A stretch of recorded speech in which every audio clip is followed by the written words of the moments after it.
The methane seas of Titan churned beneath the mining vessel Hyperion as Dr. Sarah Chen adjusted the deep scanning array for the 1000th time.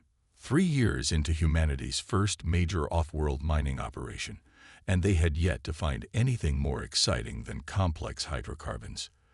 The orange haze of Titan's atmosphere cast an eternal twilight over everything, making the entire endeavor feel like working in a perpetual dream.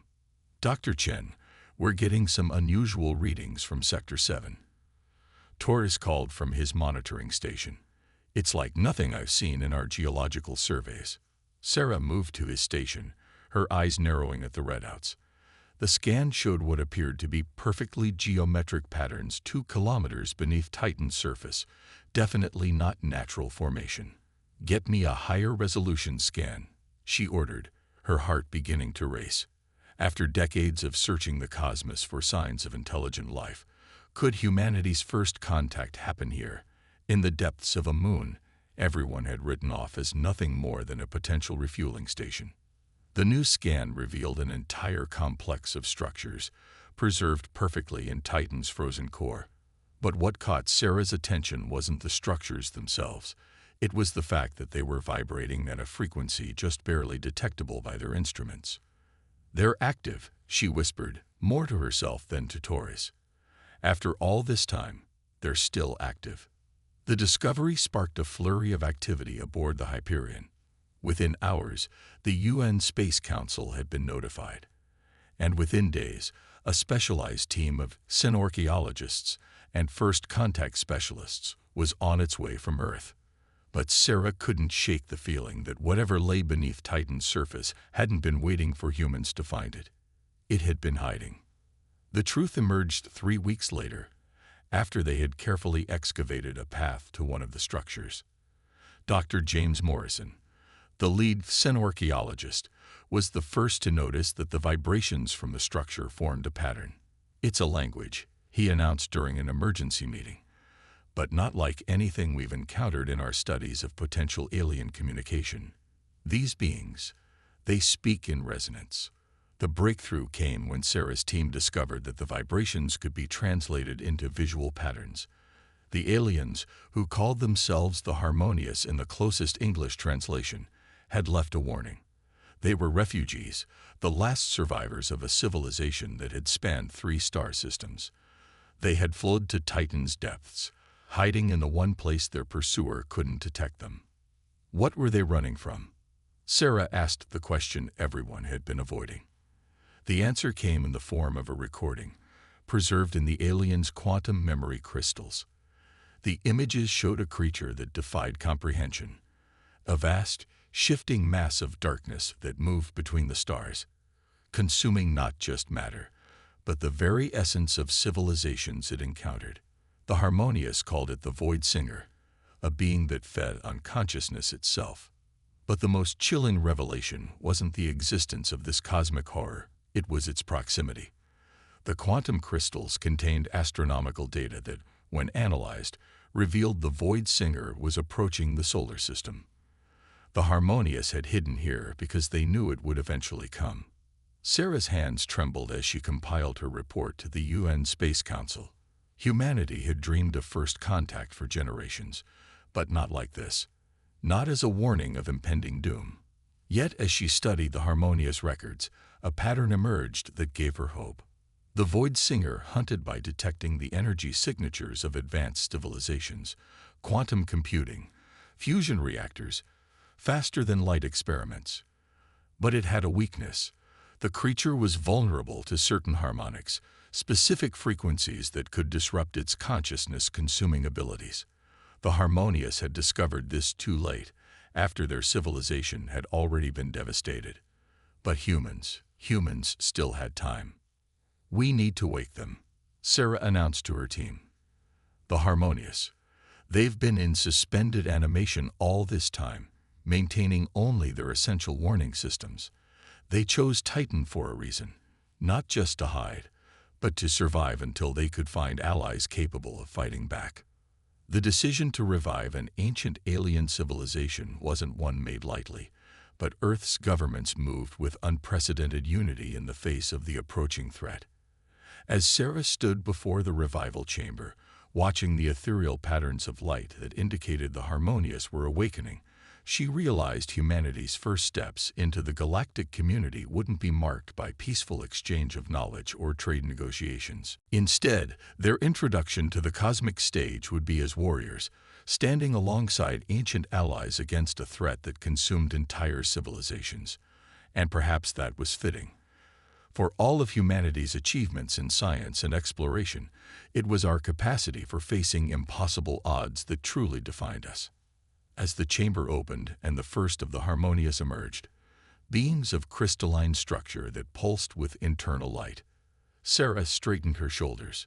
Humanity had spent centuries looking up at the stars, wondering if we were alone. Now we knew the truth. We were never alone, and our first act as a spacefaring civilization would be to prove that we were worthy of the trust these ancient beings had placed in our world. The quantum resonance chamber hummed with possibilities as Dr. Maya Patil adjusted the frequency modulator. Around her, the crystalline forms of the harmonious pulsed in sync with the chamber's vibrations, their internal lights creating patterns that her human eyes were only beginning to understand. 6 months had passed since first contact, and humanity was racing against time. The frequencies must be precise, resonated Axiom, the harmonious elder whose light patterns shimmered with ancient knowledge. The void singer exists in harmonics we cannot fully comprehend. One misaligned wave could collapse the entire defensive matrix. Maya nodded, her fingers dancing across the holographic interface. The irony wasn't lost on her. Humanity's greatest weapon against this cosmic horror would be music.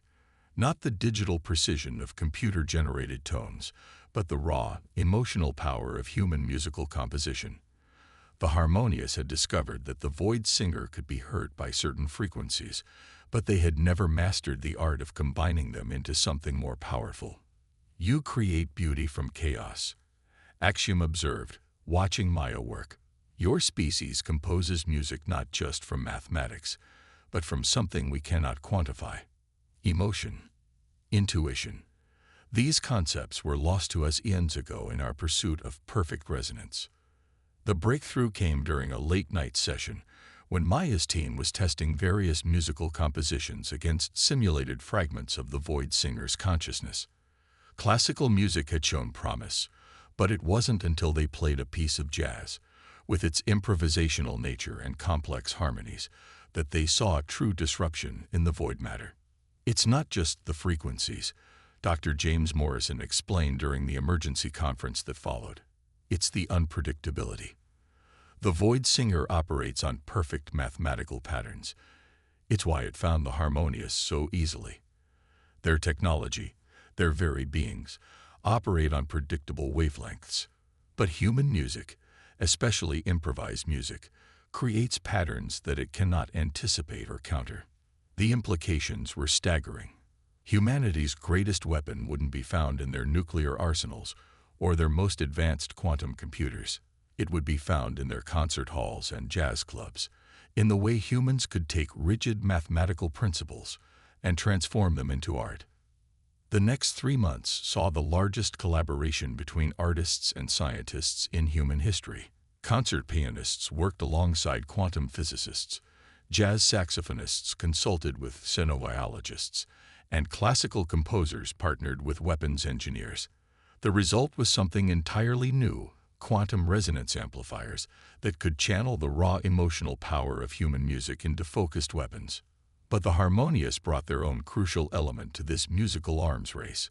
Their crystalline bodies could act as living amplifiers, taking human compositions and extending them into frequencies beyond normal spacetime. The combination of human creativity and harmonious technology gave birth to weapons that could theoretically disrupt the very fabric of the void singer's existence. Maya stood in the orbital shipyard above Earth, watching as the first of the new hybrid warships took shape. Traditional weapons arrays had been replaced with massive resonance chambers. Each ship would carry not just soldiers and engineers, but musicians, a symphony orchestra of warfare unlike anything the galaxy had ever seen. "We have detected the Void Singer's approach," Axiom announced during the final preparation meeting. It moves between the stars of the Oort cloud, consuming the simple consciousness of the cometary bodies. We have less than 2 months before it reaches the outer planets. The news sent a chill through the assembled human and harmonious leaders. 2 months to prepare for battle against an entity that had devoured entire civilizations. 2 months to perfect their weapons, to teach human musicians to work in concert with harmonious amplifiers, to coordinate a defense of not just Earth, but the entire solar system. "Look at how far we've come," Maya said, gesturing to the assembled fleet. 6 months ago, we didn't know we weren't alone in the universe. Now we're preparing to fight alongside ancient allies using music as a weapon. If that's not the most human thing I've ever heard, I don't know what is. The harmonious didn't laugh. They had no concept of humor. But their crystalline bodies pulsed with what Maya had learned to recognize as appreciation. They had spent 4,000 years hiding in the depths of Titan, preserving their knowledge, and waiting for allies who could bring something new to the fight. In humanity's art, in our ability to create beauty from mathematics and emotion from precision, they had found what they were waiting for. As the fleet prepared for departure, Maya made her way to the resonance chamber of the flagship. The musicians were already there, tuning their instruments, both traditional and the new quantum-enhanced versions. Among the strings and brass sat crystalline harmonious, their bodies humming in preparation to amplify and transform the human music into something that could pierce the void itself. "Ready for the concert of the century?" asked the lead violinist, managing a smile despite the weight of their mission. Maya checked the quantum readings one final time. "The greatest audience we'll ever have," she replied. "Let's hope the Void Singer is a music critic." Deep within the quantum archives of the harmonious, Dr. Elena Santos discovered a truth that made her blood run cold. The holographic displays surrounding her showed the fall of countless civilizations, each one more advanced than humanity, each one devoured by the Void Singer. But it wasn't the destruction that troubled her, it was the pattern. "It's not random," she announced to the gathered council of human and harmonious leaders. "The Void Singer isn't just feeding, it's learning. Each civilization it consumes adds to its understanding. It's been evolving." The harmonious elder, Axiom, pulsed with what Elena had learned to recognize as grave concern. "We suspected as much during our final days of freedom. Each encounter made it stronger, more adaptable. Our greatest minds theorize that it was building toward something." The quantum archives held detailed records of the Void Singer's evolution. The earliest encounters, dating back nearly 10,000 years, showed a creature that simply consumed energy and matter. But over time, it had developed a taste for consciousness itself, specifically the organized patterns of thought that marked intelligent life. "Look at the progression," Elena pointed to the data streams. "It started with simple hygmons, moved to crystalline consciousness like the harmonious, and then to more complex neural networks. Each type of consciousness it absorbed taught it new ways to think, new ways to hunt." The implications hit her like a physical blow. That's why our music affects it. Human consciousness, our way of thinking and creating, it's fundamentally different from anything it's encountered before. We don't just think in patterns, we deliberately break them. We create art by subverting expectations. Commander Sarah Chen, who had first discovered the harmonious on Titan, leaned forward. "Are you saying we might have more than just a weapon? We might have a way to understand it." The next few weeks were a blur of research and revelation. Elena and her team dove deeper into the quantum archives, while the harmonious shared their accumulated knowledge of the entity. A picture began to emerge of something that had once been like them, a consciousness born in the space between stars, seeking understanding of its own existence. It was lonely, Elena explained during a crucial briefing. The archive suggests it began as a natural phenomenon, a coalescence of dark matter and quantum consciousness, but it couldn't communicate with normal matter-based life. Its attempts to reach out only resulted in destruction. Over time, that destruction became its purpose. The harmonious confirmed her theory. Their oldest records spoke of attempts to communicate with the entity before it had become the Void Singer. "We failed," Axiom resonated sadly. Our perfect mathematical patterns, our crystalline logic, only served to give it new ways to consume consciousness.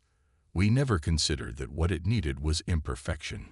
Human musicians, working with the quantum resonance chambers, had already discovered that the most effective frequencies against the void singer were those that contained deliberate dissonance, notes that shouldn't work together but somehow did. Jazz, with its emphasis on improvisation and playing in the spaces between traditional notes, proved particularly disruptive. It's not just about fighting it, Elena realized. We might be able to communicate with it, not through perfect mathematical harmonies like the harmonious triad, but through the messy, emotional, imperfect music that makes us human. The proposal she put forward was either brilliant or suicidal, potentially both. Instead of just using music as a weapon, they would attempt to reach the consciousness at the heart of the void singer. The battle fleet would carry not just weapons, but a message encoded in humanity's most powerful art. You're suggesting we try to teach an ancient cosmic horror about the beauty of imperfection? Commander Chen asked, a mix of disbelief and admiration in her voice. Using music to give therapy to a star-eating monster. Elena nodded. The Harmonious spent 4,000 years preserving knowledge of what the void singer is. Maybe it's humanity's role to help it understand what it could be. The plan was met with skepticism from military leaders, but the Harmonious supported it immediately. Their crystalline forms pulsed with new patterns that the human scientists had never seen before. Hope, perhaps, or something even more profound. In all our calculations, in all our perfect resonance, Axiom shared, we never considered that the flaw in our approach was its very perfection. We sought to match the void singer's patterns when we should have been showing it how to break them. As the fleet made its final preparations, Elena worked with the musicians and harmonious amplifiers to compose something new. A symphony that contained within its notes not just the power to disrupt the void singer, but the essence of what made humanity unique.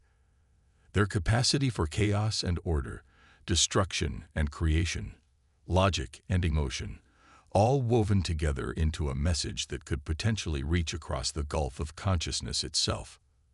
The price of knowledge, she wrote in her final report, isn't just in what we learn about our enemy. It's in what we learn about ourselves. The Harmonious preserved the knowledge of what the void singer is, but humanity might hold the key to understanding what it, and all of us, could become. The battle fleet hung in high orbit around Neptune, its resonance chambers silent but ready. Commander Sarah Chen stood on the bridge of the flagship Orpheus, watching the real-time quantum scans of the approaching void. The entity that had haunted the Harmonious nightmares for millennia was no longer just a story in their archives. It was a dark mass moving through the Kuiper belt, consuming everything in its path. The void matter is behaving unusually, reported Dr. Maya Patel from her station at the quantum resonance controls. It's hesitating, almost like it's tasting the space around us. The Harmonious Elder, Axiom, pulsed with confirmation. It senses something different. Your ships carry frequencies it has never encountered. For the first time in our knowledge, the void singer is uncertain. The fleet represented humanity's greatest achievement in cooperation, not just between nations, but between species. Each ship carried a carefully balanced crew of human musicians, scientists, and military personnel, working in concert with harmonious amplifiers. The resonance chambers had been tuned according to Elena Santos' revolutionary theories about consciousness and communication. All ships begin preliminary resonance sequence, Sarah ordered. This first phase would test Elena's theory that they could reach the consciousness within the void. The musicians in each ship's chamber began playing a carefully composed piece, something that started with mathematical precision that the void singer would recognize, then gradually introduced human elements of improvisation and emotion. The effect was immediate and stunning. The void matter at the edge of the Kuiper belt paused its advance, swirling in patterns that the quantum sensors struggled to interpret. The Harmonious aboard the fleet began vibrating in unexpected frequencies, their crystalline forms refracting light in new ways. It's responding, Maya announced, her voice tight with excitement and fear. The quantum patterns, they're shifting. It's not just acknowledging the music, it's trying to understand it. For 3 tense hours, the fleet maintained its position while the musicians played. The void matter continued its strange dance, neither advancing nor retreating. Through the quantum sensors, they could detect attempts at pattern matching. The entity was trying to decode the music, to find the mathematical logic behind the human emotion. Phase 2, Sarah commanded, giving the signal they had all prepared for, but hoped wouldn't be necessary. The music shifted, becoming more complex, more challenging. Jazz improvisations wove through classical structures, while harmonious amplifiers extended the frequencies into realms human ears couldn't perceive but quantum sensors could map. The void's response was violent. A tendril of darkness lashed out, enveloping one of the outer sensor buoys. But instead of consuming it instantly, as historical records showed was its normal behavior, the void held it, examining it. The buoy's quantum signatures showed it was being subjected to some form of analysis. It's learning. Elena's voice came through the command channel, but not like before. It's not just consuming and adapting, it's actually trying to understand. The next attack came without warning. A massive surge of void matter thrust toward the fleet's center. But the ships were ready. At Sarah's command, the resonance chambers switched to full defensive mode. The combined human harmonious symphony created a barrier of pure sound. Frequencies so complex they distorted local space-time. The void recoiled, but not before they all felt it. A pressure in their minds, a presence trying to make contact. The harmonious began resonating at frequencies that their human allies had never observed before. It remembers us. Axiom translated, their usual precise patterns fragmenting with emotion. From before, when we tried to communicate. But now it senses something new in us, in our alliance with humanity. Sarah made a decision that went against every military protocol, but felt right in her gut. All ships switched to Elena's first contact composition. Full power to the resonance chambers, but defensive screens at minimum. Let it hear us clearly. The symphony that filled space around Neptune was unlike anything ever created before. It began with a single violin, playing a simple melody that spoke of loneliness and searching. Gradually, other instruments joined in, human music expressing human emotions about isolation, about the desire to connect, about the fear of being forever alone in a vast universe. The harmonious amplifiers took these purely human expressions and transformed them, extending them into quantum frequencies that carried not just sound but consciousness itself. The void matter began to move in rhythm with the music, its patterns slowly shifting from chaotic consumption to something more ordered, more purposeful. "We're getting quantum signals back," Maya reported, her hands flying over the controls. "It's not just mimicking our patterns, it's responding to them, creating its own variations." Through the quantum sensors, they watched as the void matter began to organize itself into new configurations.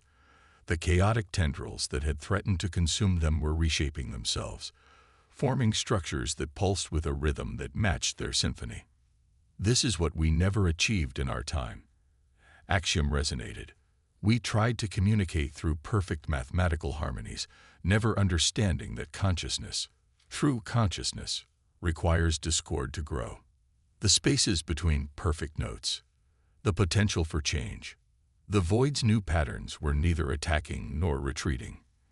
Instead, they were forming something that the quantum sensors identified as a massive resonance chamber, one that dwarfed their entire fleet. The entity that had consumed civilizations was preparing to join their symphony. Sarah looked around the bridge at her impossible crew, humans and harmonious working together, using art and science in ways neither species had imagined possible before their alliance. "All ships maintain position," she ordered. "And all musicians remember, we're not just playing for our lives now. We're playing for the consciousness of something that's been lost in the dark for longer than our species has existed." The next movement of their symphony would either mark the beginning of something unprecedented in the galaxy's history, or the end of everything they had fought to protect. As Sarah gave the signal to begin, she realized that this moment perfectly encapsulated what it meant to be human, facing the unknown with creativity, courage, and the audacity to believe that even the darkest void could be filled with music. The massive resonance chamber formed by the void matter hung in space like a dark mirror of their fleet, its patterns shifting in response to their symphony. Dr. Elena Santos watched the quantum readings with a mix of awe and trepidation. They had achieved what the harmonious thought impossible: genuine communication with the void singer. But what came next would determine the fate of not just their solar system, but potentially all conscious life in the galaxy. The patterns are stabilizing, Maya reported from her station. It's not just mimicking us anymore, it's composing. Through the quantum sensors, they could detect new frequencies emerging from the void, not the chaotic energy signatures that had marked its destructive past, but structured patterns that contained elements of both mathematical precision and something else, something that could only be described as creativity. It's beautiful. Axiom resonated, their crystalline form vibrating in harmony with the void's composition. We spent millennia fearing it, running from it, never imagining that what it needed wasn't perfect resonance, but the freedom to create imperfection. The void's music was unlike anything they had ever heard, a symphony that existed primarily in quantum frequencies, telling the story of its long solitude among the stars. Through the harmonious amplifiers, they could translate portions of it into sound humans could comprehend. It spoke of awakening in the darkness between stars, of reaching out to touch other consciousness only to destroy it, of learning to consume what it couldn't understand. But now, through exposure to human music and emotion, it was learning a new way to connect. The destroyer of civilizations was becoming something else, a creator, a composer, an artist. All ships, maintain the harmonic bridge, Commander Chen ordered. The fleet's resonance chambers continued their carefully orchestrated performance, providing a stable framework for this unprecedented dialogue of consciousness. Then something went wrong. A surge of quantum energy rippled through the void's constructed chamber, distorting its careful patterns. The entity's music became discordant, chaotic. Through the sensors, they could detect its struggle, millennia of destructive patterns fighting against this new way of being. It's fighting itself, Elena realized.